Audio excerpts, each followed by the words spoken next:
Welcome back. My name is Kathryn solely, and this is 1-800-CALL Kathryn. And let's get these candles lit, and then we will jump right in and hear from our first caller.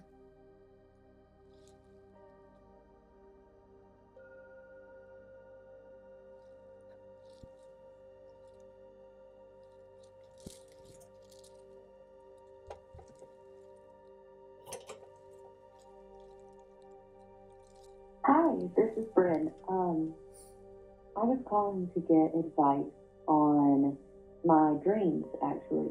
I recently went through a breakup, and even though it ended on certain terms that were fine, it's just, it follows me into my dreams and circumstances that are not fine.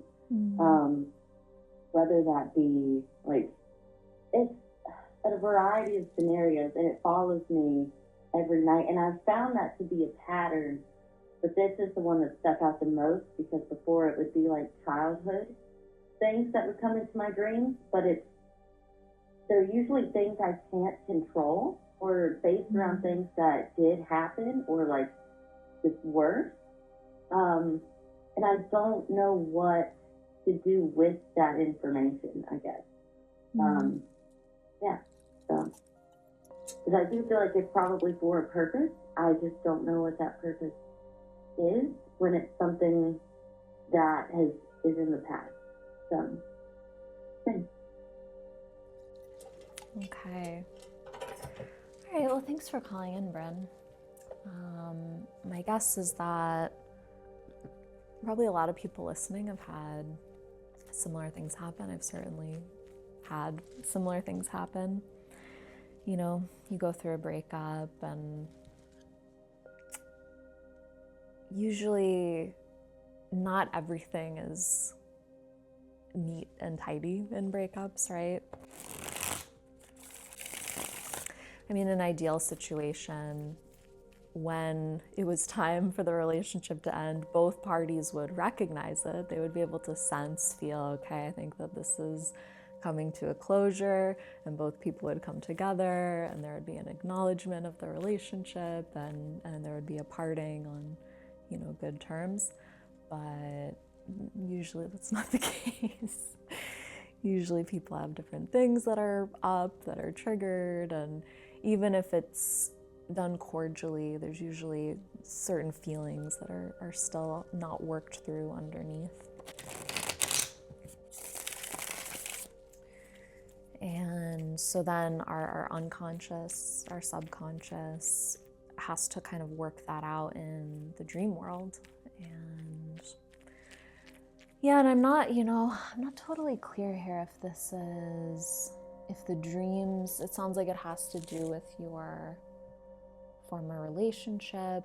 And I'm not sure if you said before it would be childhood things that would come into your dreams. And I'm not sure if that means that you're having overlap with childhood stuff and this relationship, which also happens a lot, because we end up, whether we're conscious of it or not, usually not, seeking out relationships, seeking out romantic relationships and friendships that are similar to our relationships with our parents, or early life dynamics that we learned about how relationships are. And so it's just sort of like what we're used to, what we think a relationship should be. I try to look at it in my own self as like, oh, this is an opportunity for me to work through the wounds that I picked up on early in life, and now I have this relationship that, oh, look, we get to trigger each other's stuff and get to work through it. Obviously, there's limits to that, but okay, let's see. Let's see what the cards have for you, Bryn.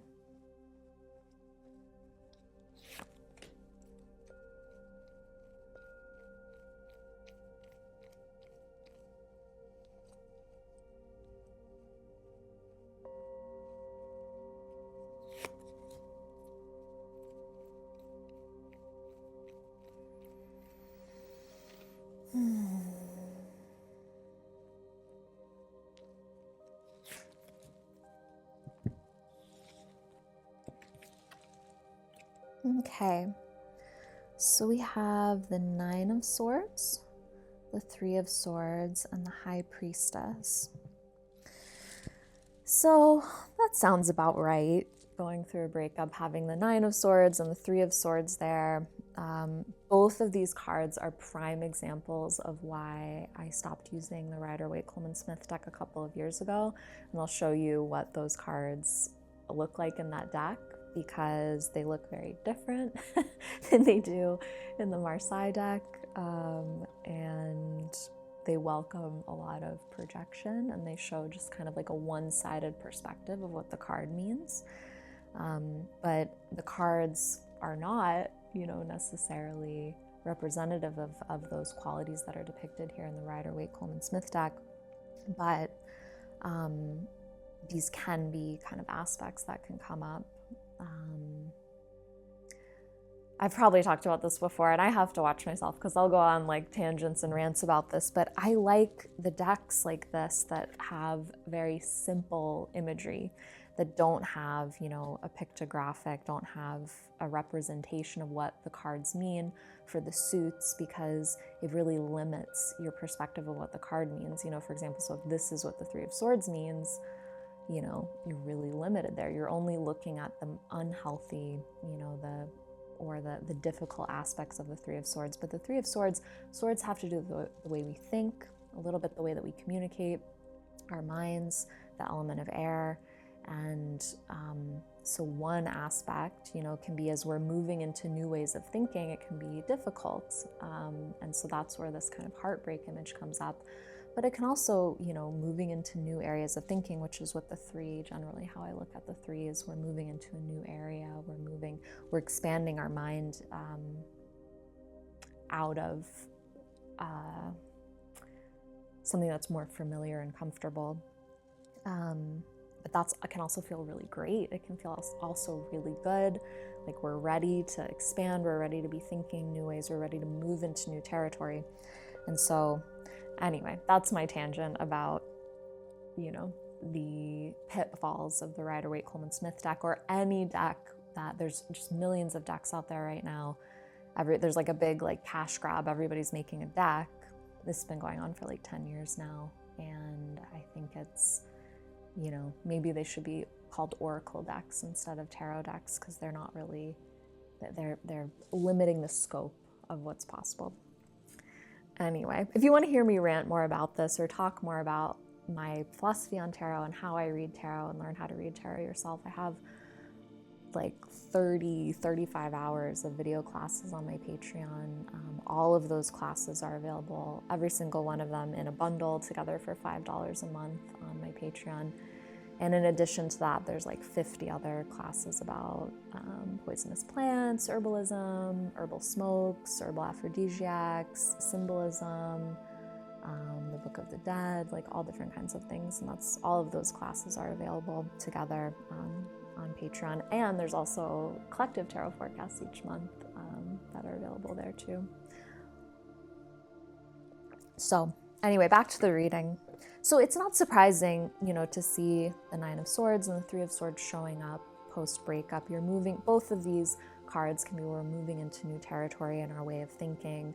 And when we're moving into new territory in our minds, it can be exciting, it can be expansive, but it can also be scary, it can be unfamiliar, we can feel uncertain, it can bring up difficulties from the past, or it can bring pain to the forefront. And really both of those, are very similar in that way. With the Nine in particular, Nine is a card that I usually associate with anxiety. That can be, again, that's one side of it. But in this reading, I'm going to lean more towards that, where it can be an anxiousness. I mean, even in the Rider-Waite-Coleman-Smith depiction, it is kind of funny. I didn't even think about this yet, but it's someone waking up from a nightmare. And so you're having these dreams, so it's kind of perfect for that. But yeah, it could be, overthinking things. Maybe they're, you said that they ended fine, but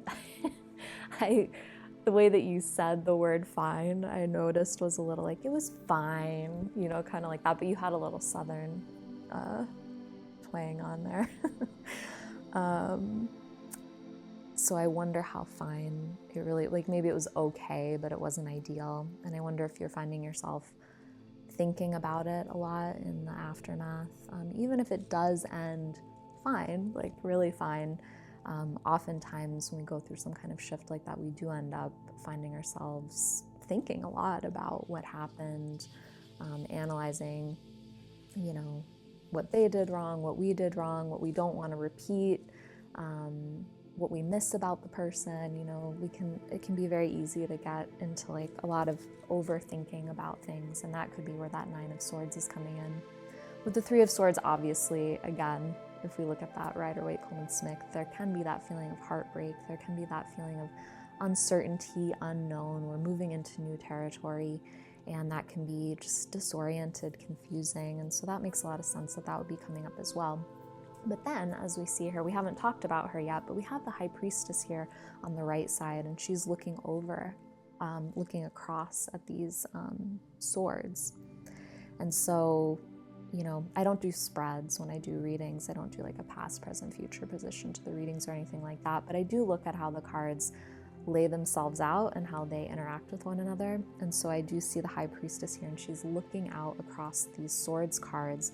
And so it feels like it's bringing that energy of the High Priestess into this, the anxieties, worries, overthinking things, uncertainty that can come in the wake of a breakup and can come, you know, with the 9 of Swords and the 3 of Swords. And the High Priestess is that part of yourself that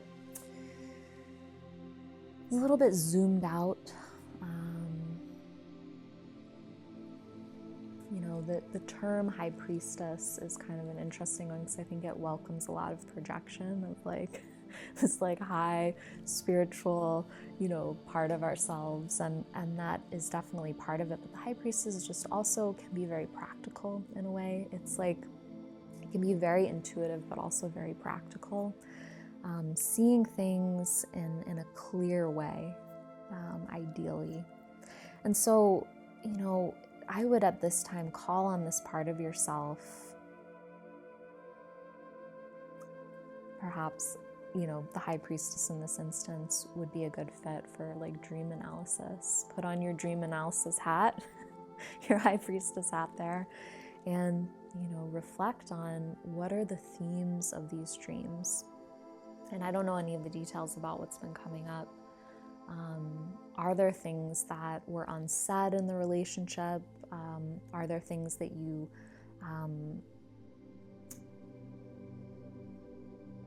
maybe you were conscious of, maybe it wasn't conscious, that you were feeling within the relationship that didn't get a chance to express? Is that what's being worked out in the dream? Was the relationship repeating some kind of patterns that you had in the way that you relate to your parents or the way that you relate to some kind of other early childhood relationships? But yeah, just bringing in that part of you that can do that can, you know, reflect on it. Get out a dream journal, you know, make sure you're taking your little notes on what are these dreams, what are the reoccurring themes that I have night after night. You may not even, maybe the dreams are so vivid, maybe they're so powerful, you don't need to write them down to remember the little details.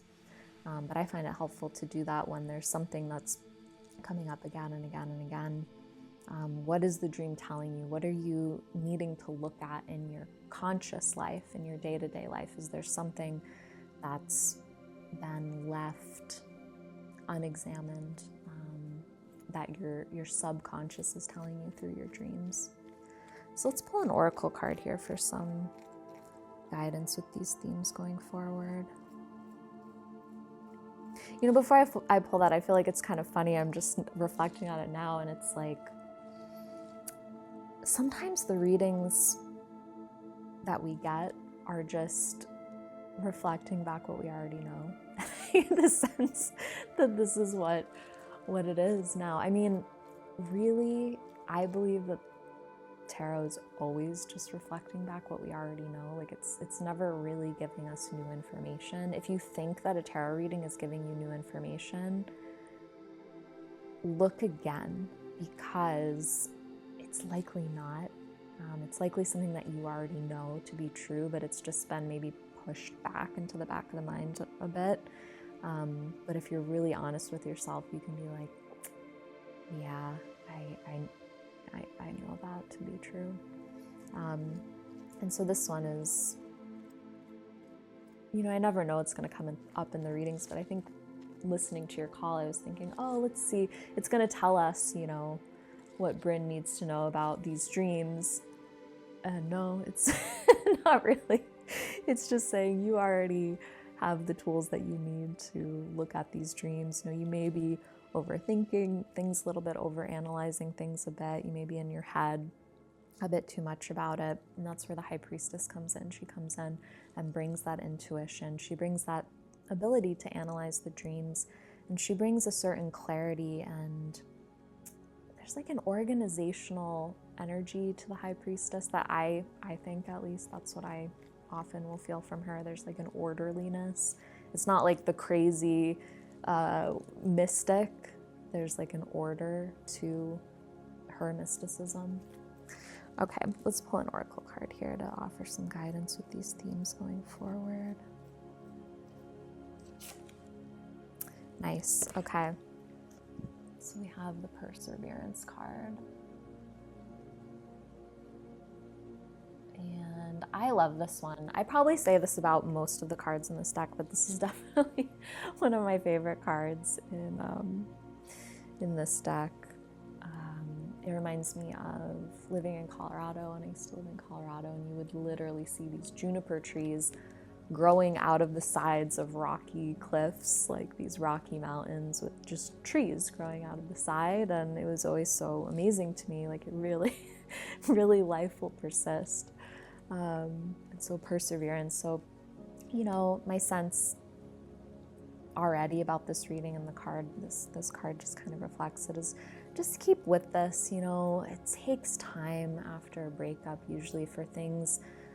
Maybe externally, things can settle down quickly. Maybe things feel wrapped up. They feel good. That can often happen. But then internally, it may take some time for things to unfold. It can be surprising. Even, it can be surprising 10, 20 years down the line.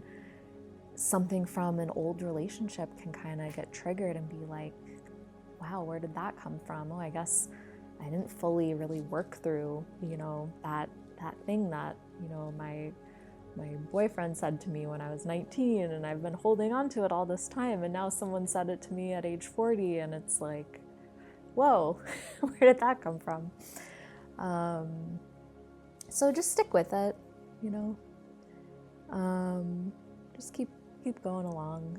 I had once a relationship that ended, and I wasn't able to get proper closure with this person. Like, they didn't want to have proper closure. And so for years, like, after the breakup, it was like pretty regularly I would be having dreams about them. And in the dreams, it was like I would be having the conversations with them that I should have, or I would have liked to have in person. But then as time went on, the dreams would be less frequent, but it just felt like, oh, I'm tying things up in my subconscious with this person. And I haven't had a dream about them in a really long time now, but sometimes, our minds work things out in that way. I think I've talked about this in a previous episode, and a lot of people also probably relate to this. If you've ever been a server, you will have server dreams for the rest of your life. I still, 2 weeks ago, I had a dream at the restaurant that I was a server at for 2 years. And it's just funny how that works. Anyway, yeah, after I stopped, while I was working there, I would have dreams, where all of a sudden I had 20 tables sat at the same time, and all the tables were dirty, and I needed to bust them. And there's a whole section of the restaurant I didn't even know was there. And, and then over time, the dreams kind of changed. The one that I had a few weeks ago is I was eating at the restaurant, I wasn't being served. So that was kind of interesting. But it's just our minds kind of go back to our subconscious minds go back to these familiar places. And Yeah, but it'll work out. Get out the dream journal. Try to locate what are the reoccurring themes that are coming up in these dreams. What are my dreams telling me? Sometimes it's going to take time to really understand what they're saying. Yeah, okay, Bren, that's what I have for you. I hope things settle down, and I hope you're still getting enough sleep despite these dreams. So, shall we hear from our next caller?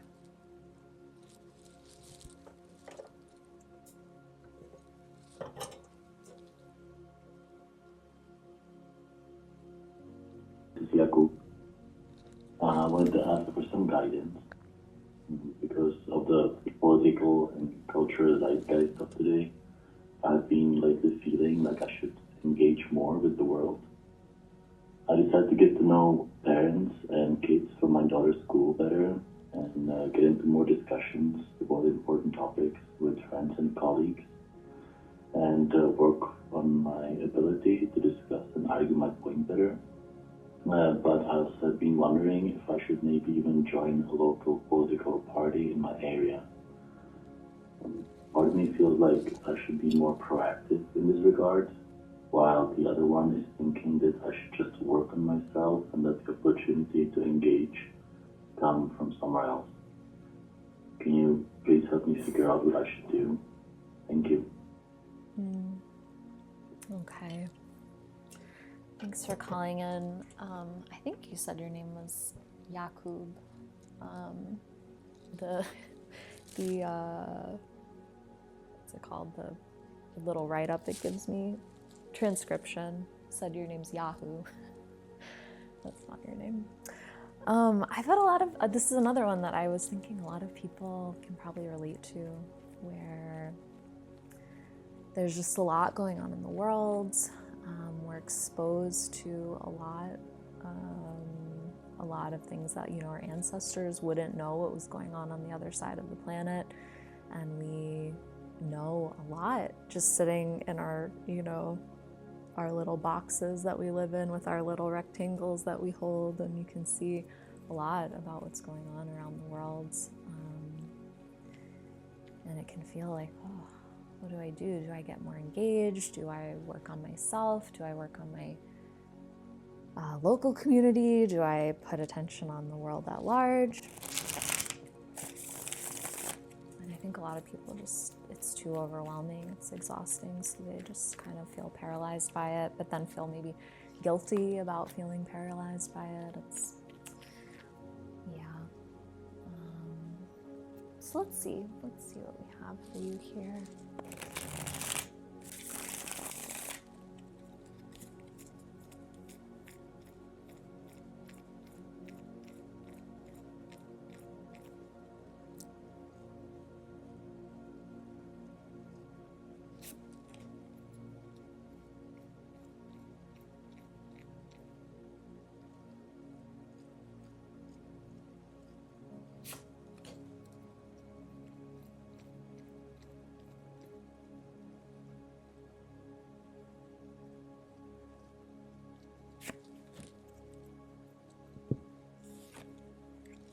Oh, okay.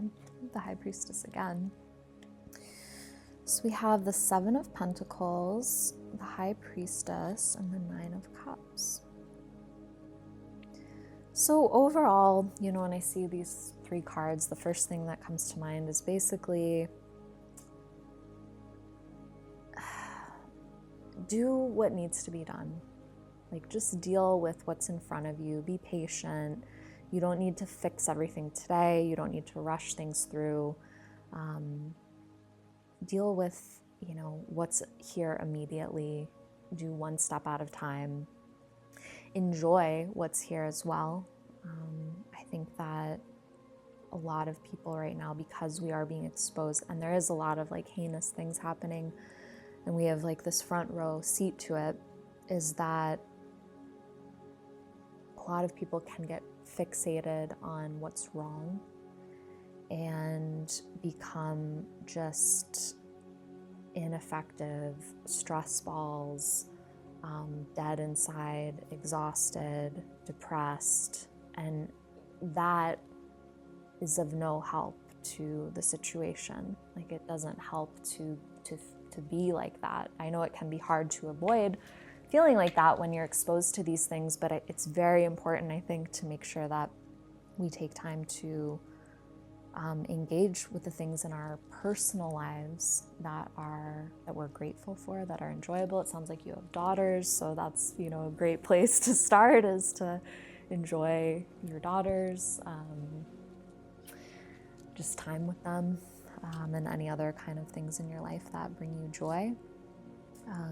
I've had some experiences recently that have been disturbing to me, of seeing people that I know who are so just like living on their phones basically, and just looking at just the worst possible things all day long, and feeling like it's their responsibility to do that, like they're a bad person if they're not doing that. And I understand, because it's hard when you look out at the world and you see, you know, maybe you're living in a place of relative comfort, and then there's people on the other side of the planet who are having their homes destroyed, their families destroyed. And so it feels like I have to do something. But again, it comes back to that, you know, you can't do something if you're frozen, if you're so overwhelmed that you feel dead inside. And that's what I've had a couple interactions with people where, you know, people that were previously very vital, and they're like, their eyes are dead. There's something where it's like, oh man, like this is not what you want. You're not achieving what you think you're achieving by putting yourself into this state. So it's important not to check out completely, not to like, you know, completely ignore what's happening in the world at large, what's happening in your community, in your, you know, town, in your state, in your country, in the world at large. You know, all of these things are, I think, important to know and to be tracking and to be doing what you can about. But there also needs to be, you need to live, you need to be human, and not feel guilty for living a life and enjoying the beautiful things that you do have in your life. And then we have the High Priestess, which I don't know if this has happened much in our shows here, that a card repeats itself in the same back to back, but you know, bringing in that intuition. So I would say to you that you probably already know what needs to be done.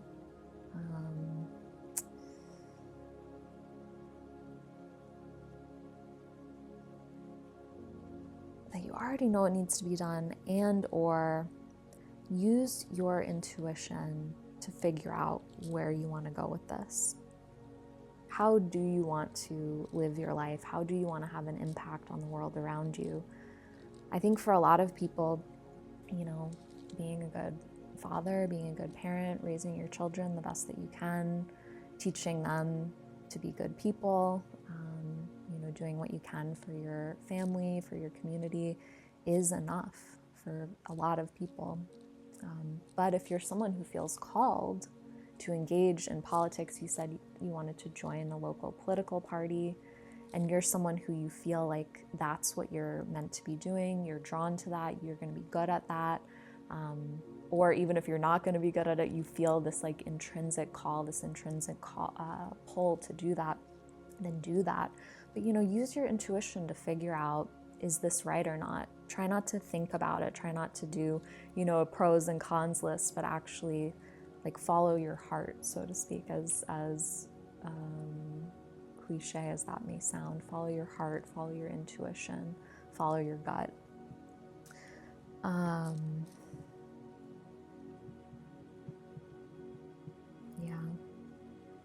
Okay, well, let's see. I'm going to pull an oracle card here to offer some guidance with these themes going forward.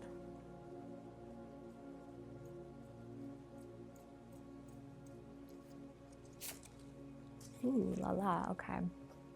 This is, I know I said it about the last one, but this is also a favorite one for me in this deck. This is the potential card. And I really love that for this reading. Because, yeah, what is your potential in this? When I like see this card in relationship to the rest of your reading, I see like a kind of glow around you. Like, what brings that glow? Like, what do you do in life that brings that glow? Where you are in the zone, where you are doing what you're good at, you're helping others, you're inspiring people around you. You know, I think we all have these gifts, these things that we're good at, our pieces of the puzzle that we're here to be fulfilling in the collective. And what is that for you? What is that? How does that look in your life?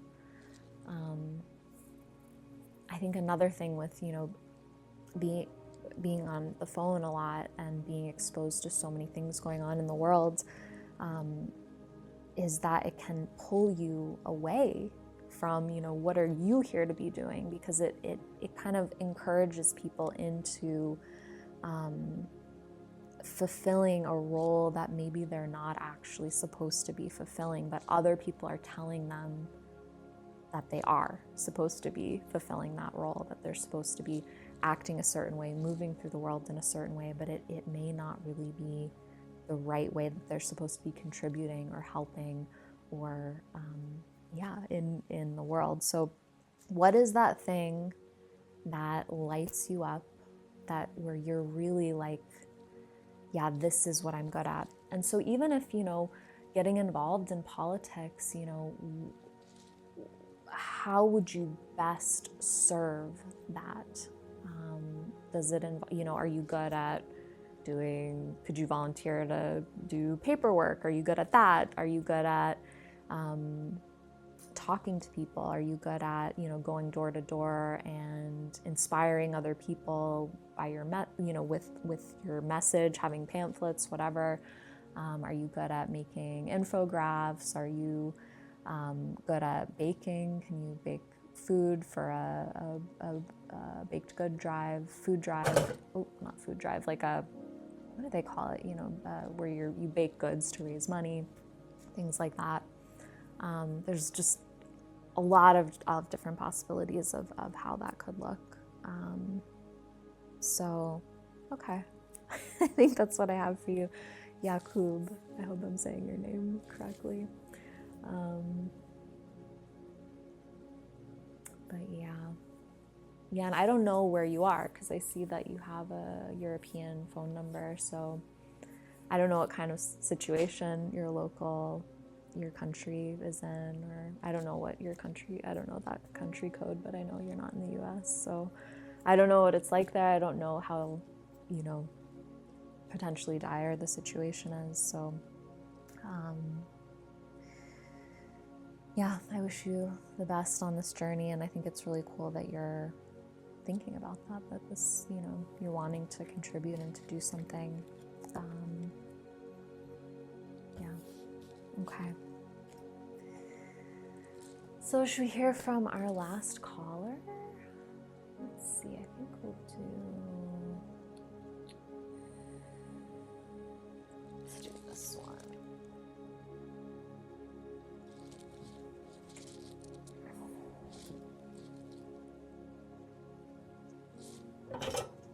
Hey, Kathryn, I'm calling about a pattern that's happening in my romantic relationship, and we're really struggling to find a way out, and I'm struggling to feel like it's worth sticking around for much longer if we just stay in the paradigm that we're living. I'm noticing that I'm not feeling some important emotional needs met and not feeling heard, and now my partner, since I'm sort of retracting a little bit, is now not feeling some of his needs met, and now it feels like we're in this bind where I'm like, I can give you that if I feel this from you, and he's like, I can give you that more if I feel this from you. So we're both just pointing fingers, and I've done a lot of personal work around this, and part of the result of this is me owning that I do have needs and I'm worthy of these needs. And so now I'm led to the question of the stay or go, what's mine, what's his. I think there's still some confusion, but there's also clarity being gained, but I still feel very stuck. And I'm wondering what insight could we have. Okay.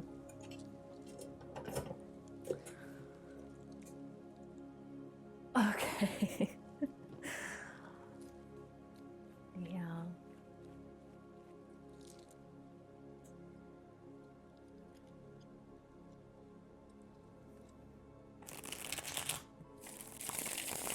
My mind is kind of on how it sounded like you're in a spaceship. I'm gonna have to clean up that audio a little bit in post.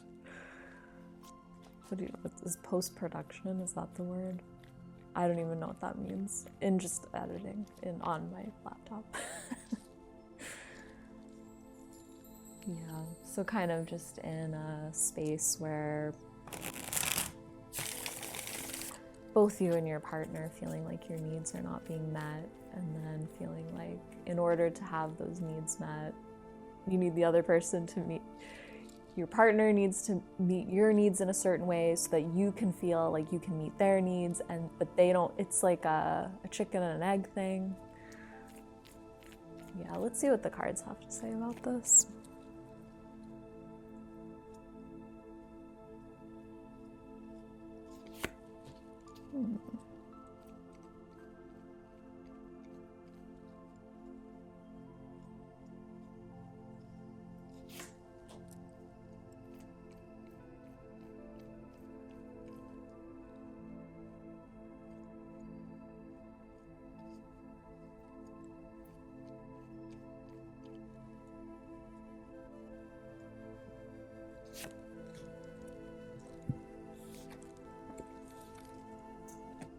Okay, we're having a lot of repeat cards. It's interesting.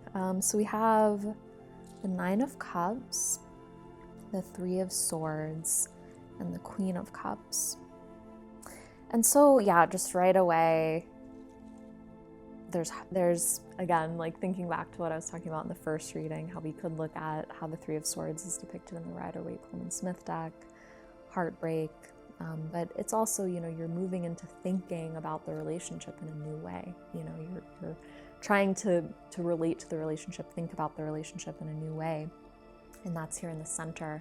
And then flanking on either side, we have the Nine of Cups and the Queen of Cups. And cups, they have to do with the element of water, and I relate them to our emotions. They have to do with our emotions.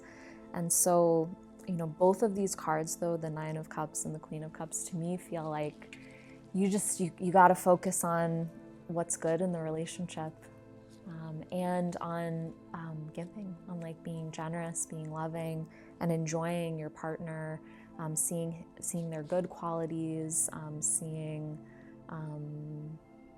the things that you love about him, noticing the things that he does for you, and vice versa. So maybe, you know, a switch, and instead of looking at it as like, my needs aren't being met, so I'm not going to meet their needs. And both of you would need to do this, you know. Sometimes one person has to decide to be the bigger one and to just like start offering more, and that will inspire the other person. Hopefully, if you know the other person can do that.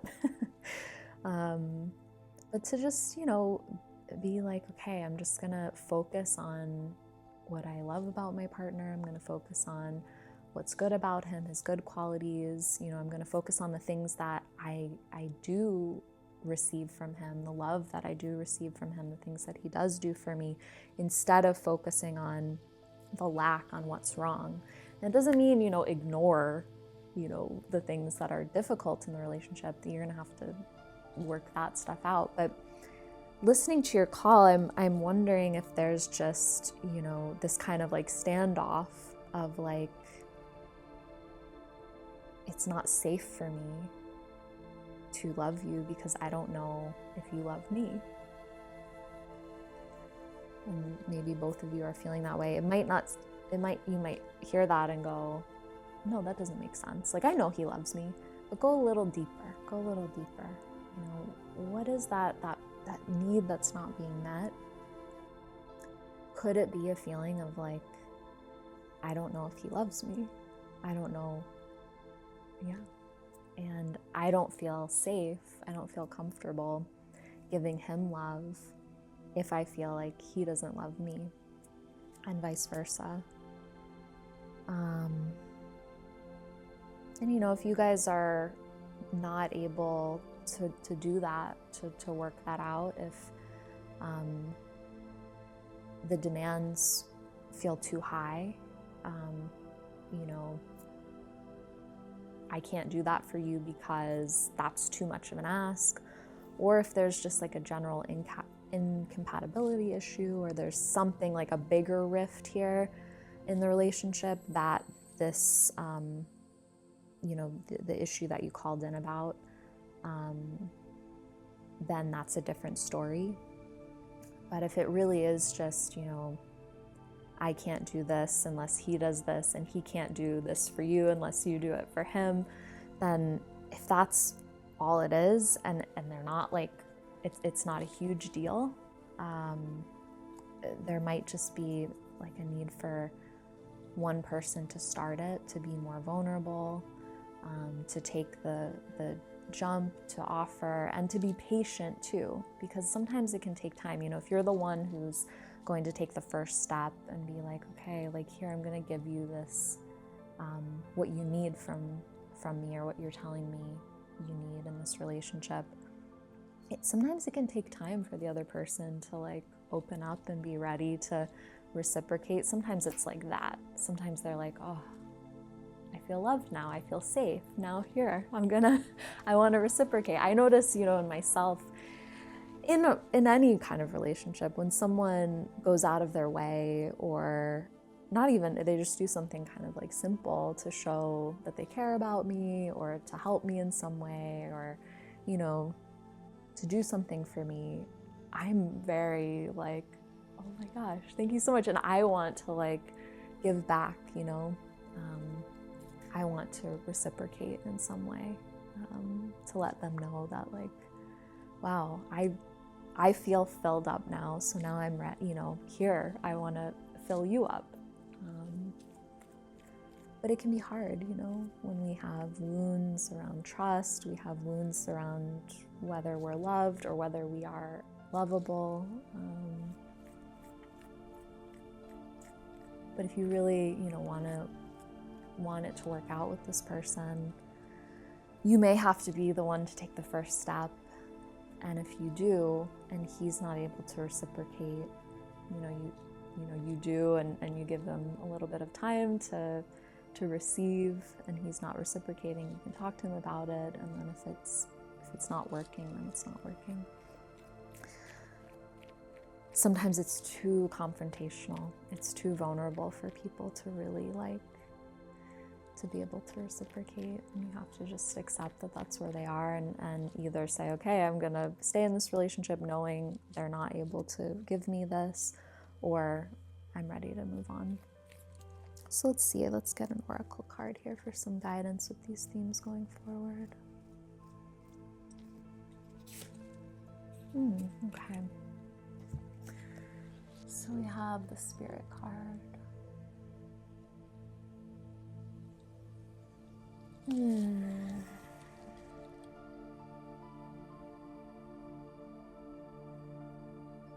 Well, when I see this card in relationship to the rest of the reading,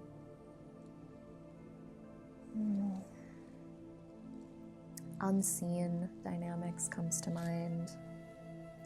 Looking at what are the unseen, unspoken dynamics. This can be difficult to see, especially if they're unseen or it's unconscious or it's subconscious, the dynamics.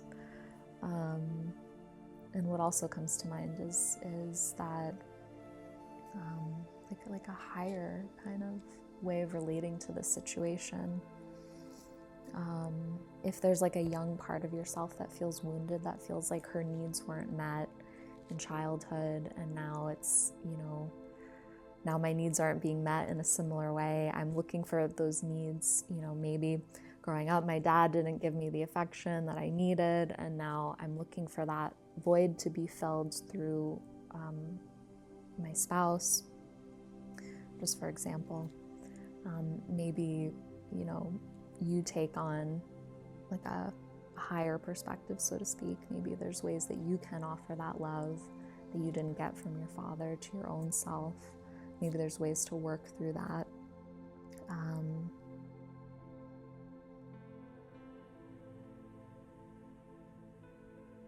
And having that higher perspective could also be acknowledging that, yeah, my partner is really like unable to offer this to me, and is this the kind of relationship that I want to have going forward or not?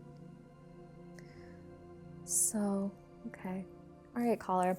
I feel like it's, I don't know, like listening to the call and then the cards coming up, I feel like it's I don't want to say it's simple, but I feel like it's fairly simple. It doesn't mean it's easy, but I think it's maybe more simple than you realize.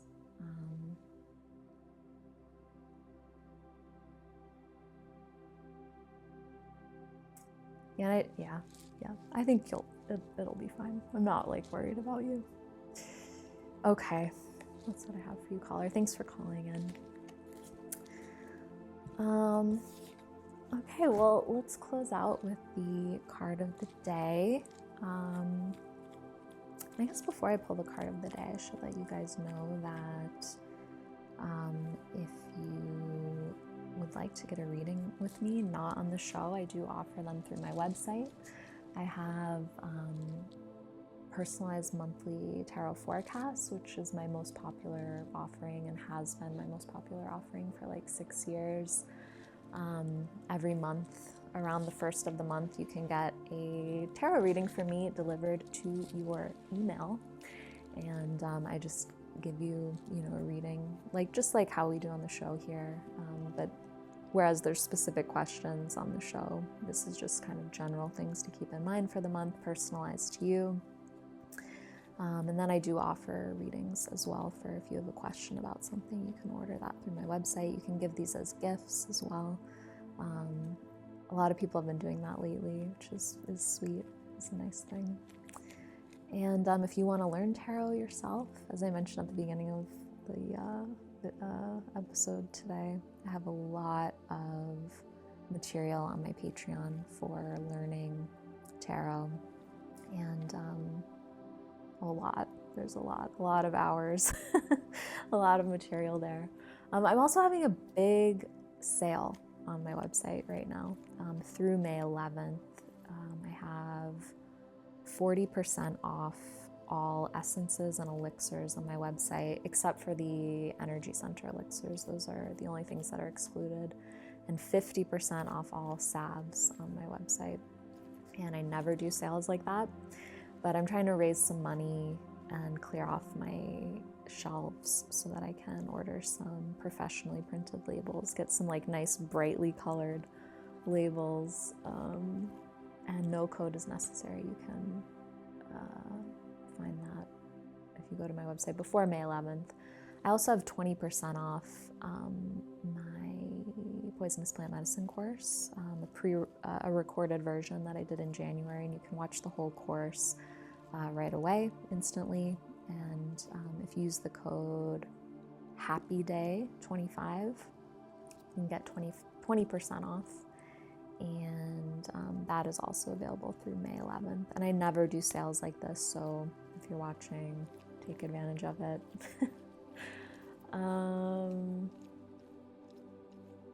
Okay. I'm going to shuffle these cards, and should we see what we have for our card of the day? I don't know if I've ever explained, but the card of the day, it's for everybody. It's for everybody watching, everybody listening. And just something, it doesn't matter if you're watching this the day that I put out the episode or 5 years from the day I put out the episode, this card is for you today. So let's see what we have.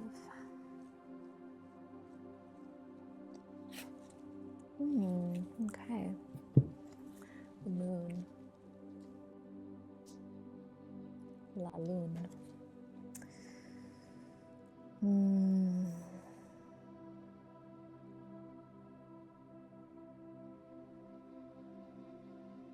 So at this time, you might just ask yourself, how are you feeling? How are you feeling today? On the surface, the immediate answer you might know right away, I'm feeling good. Hi, good, how are you? You know, that kind of automatic, yeah, I'm doing fine, I'm doing good. Or you might be like, oh, I'm not doing so good, I'm not having a good day, I'm feeling sad today. But the moon card, it brings us, this is how you kind of know consciously how you're feeling. The moon card takes it a little deeper, a little bit under the surface. To those feelings that maybe we've been pushing down, maybe we've been in denial about, maybe we haven't wanted to acknowledge. What's under there? How are you really feeling? What needs to be said? What needs to be expressed? What is ready to be felt? And I think for a lot of people, they can hear that and they can think about that idea and it becomes, oh no, it can become like a scary thought. Oh no, I don't want to know what I'm feeling under there. I don't want to open that door. But as I'm talking, as I'm feeling into the card, my sense is that it's a relief. It's a relief to feel what's under there. Because by ignoring it, by repressing it, by pretending it's not there, which, you know, is how most of us go through life to function, you know, to a certain extent. Maybe to be able to pay our taxes, you have to kind of push aside the grief that you're feeling about, you know, the loss of someone in your life or whatever's going on. But just because you're not acknowledging it doesn't mean that it's not there. It's still there. And so by acknowledging what's there, ideally it should feel like a relief. It should be like, oh, yeah, I am feeling that. And those feelings, as they get moving, in the moment it can be unnerving and it can be unsettling and it can be confusing and it can be difficult and scary and all sorts of things. But I think if you have the tools to work with it, if you have the capacity to work with it, then you'll be better off. Okay. All right, everybody. I hope you all are well. Keep calling into the show. I'm enjoying doing this. Give the show a like on YouTube, the video. Follow the page if you're not already following it. Share with people. Share it on your, you know, Instagram stories or whatever. Give me a follow on Instagram and on TikTok. Something weird has happened with the TikTok. I probably said a lot of no words. I just cannot bring myself to like bleep out, like this word is not offensive. Why do I have to bleep it out? It's not like I'm saying like horrible words. It's like, this is not a good thing that's going on culturally. Side note that you can't say. I don't even want to say it because I don't know how I don't know if YouTube, the algorithm, but you know, things that have to do with mental health. If you can't see those words or hear those words, that's not good. It's time to hear those words and, you know, look at those words, right? It's like, it's that same thing with the moon. If we're like avoiding feeling things, we have to like keep ourselves in our safe little, I'll never let myself get any kind of emotions get triggered, and because I can't handle it. It's, well, you can handle it. You should. And there may be times, obviously, when something's very fresh or very alive, where you don't want to expose yourself to certain things. But anyway, it's just, I think anyway, I was saying no words about mental health on TikTok, and I think that now I can't get it won't let me put the transcription on my videos, and that means like people can't really search for any of those words, anything. Yeah, I don't know how to fix that. But anyway, follow me there on TikTok, and all the other stuff. I wish I was better at promoting things, but I have a website, KathrynSoley.com, patreon.com/KathrynSoley, and call into the show, and I'll see you guys next time. Bye.